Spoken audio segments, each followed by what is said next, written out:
Start in Florida, though, this hour, Mika, where millions of residents are bracing for Hurricane Ian as that powerful storm barrels toward the state, getting stronger by the hour. Just this morning, it became a Category 4 hurricane, expected to make landfall on the southwest coast of Florida as early as this afternoon.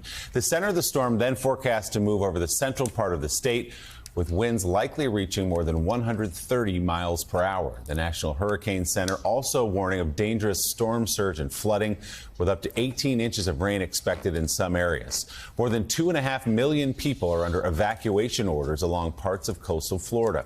The powerful storm passed the Florida Keys last night, causing a couple of tornadoes and some damage there. Officials say there also is significant flooding across that area. Yesterday, the hurricane battered western Cuba, knocking out the island's electrical grid, causing a nationwide blackout. Officials say 2 people were killed there. Let's go straight to meteorologist Bill Cairns with a look at this storm. Bill, where is it now and where's it headed?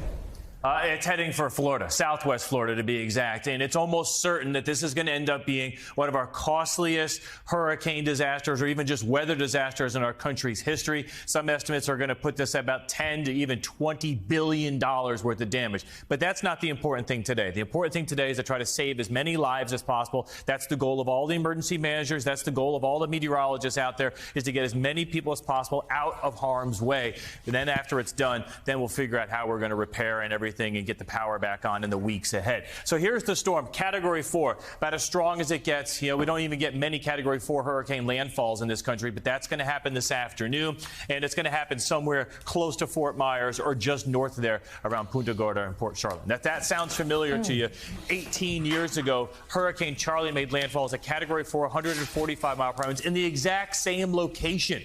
It's unbelievable and sad for the people that will live through that they're going to do it again. So here's the latest from the Hurricane Center. This is 2 p.m. So that eye is just off the coast. Here's Fort Myers, Cape Coral. If you've ever been to beautiful Sanibel, Captiva, those areas are going to be devastated by a tremendous storm surge and catastrophic winds as it moves on shore. A Category 4 hurricane gives you catastrophic winds with the eye. It's going to see the top level houses will be completely torn off. It won't be all the way down to the foundations like Andrew did as a Category 5. But close to it. So, you know, if anyone hasn't left this area yet and you're hearing that, that's reason enough to get out of there. And then we take the storm as we go throughout the night tonight into tomorrow morning towards central Florida. It will weaken at that time. It'll still be a big power outage story, even through the Orlando area and the Disney and the Universal complexes. It actually emerges off the coast here of Daytona Beach and then makes another landfall up around Savannah. But as a tropical storm at that time, minor power outages. But the really catastrophic portion of this storm, the life-threatening portion, is going to be everywhere here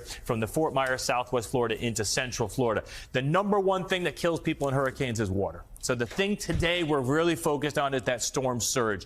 It's going to be to the south of the landfall. It could be the Port Charlotte area, and it could be all the way down to Fort Myers. That's very low-lying areas. We get a 12-foot storm surge. That's never happened in those areas. Even Charlie was only 6 to 7 feet because it happened when low tide was happening. This looks to move in during high tide this afternoon. High tide Port Charlotte is 6 o'clock. Sanibel is 3 o'clock this afternoon. That could coincide right with that peak storm surge. So we're going to add 2 to 3 feet on top of the storm surge, which makes it even worse. So right now, you still, if you haven't evacuated or haven't left and you're supposed to, you still have a little bit of time. It's getting late. We're already gusting to 51 in Naples, 40 in Fort Myers. Usually when we start getting gusts about 50 to 60, that's when tree branches start falling and that's when power goes out.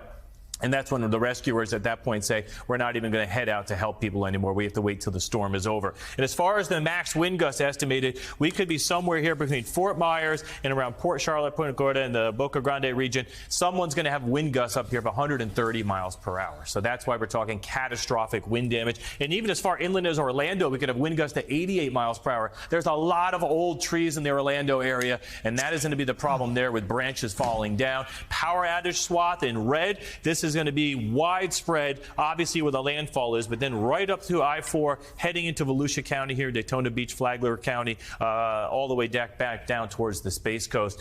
So guys, this is as bad as it gets. You know, we've been through a lot of these big, huge, devastating storms. We're going to try to save lives today, but this is going to take weeks to recover from.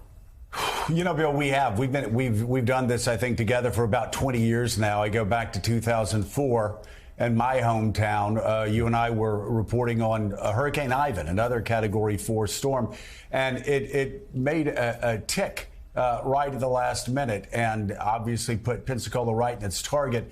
This storm, though, it really does seem to be a bit more consistent, doesn't it? Like, chances are slight that it's going to hit anywhere other than that Fort Myers area.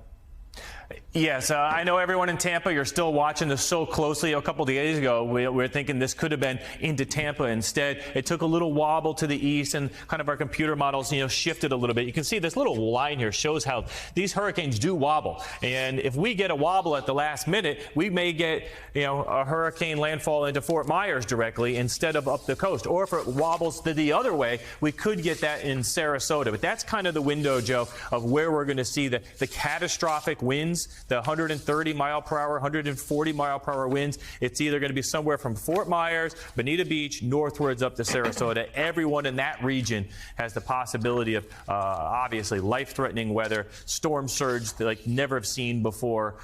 Everything you get with a Category 4 landfall. All right, Bill Cairns, thank you very much. And of course, FEMA is already on the ground in Florida getting ready for this, and we'll be watching it throughout the entire 4 hours of Morning Joe.